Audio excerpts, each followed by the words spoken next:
是忍不了了，我今天一定要说。说啥呀？你打呼的声音已经严重影响到我的睡眠了啊！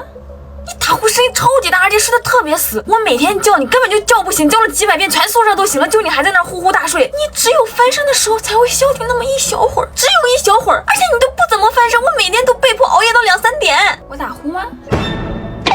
你确实打呼，我有听到过。那影响你睡觉了吗？我自己属于沾枕头就着的那种，对我影响不大。但是每个人睡眠质量不一样，圆圆可能睡得比较浅。你看到了吧？这就不能怪我了，是你自己睡眠浅，别人都没事儿。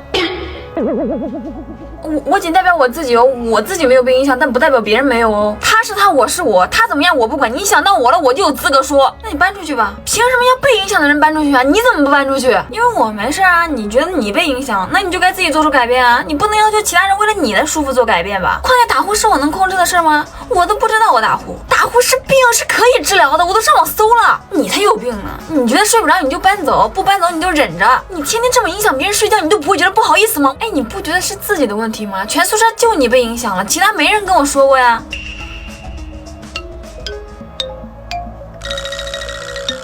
圆圆，要不你试试耳塞呢？你凭什么老让我干这干那的做出改变呢？你怎么不让他不打呼呢？他要不打呼我好得很。不是，你不带那你就别睡，是吧，小叔 ？Q 我干嘛呀？当我不存在不行吗？我今天就应该去图书馆的。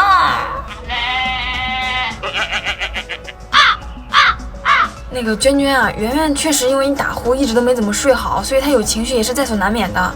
圆圆，那个娟娟打呼也不是她主观能控制的事情，咱们可以好好说吗？你能不能换个寝室？我求你了！你怎么不换呢？因为咱们寝室都是不打呼的呀，你打呼的才是异类，好不好？哦，我就不搬。救命啊！要不我搬走吧。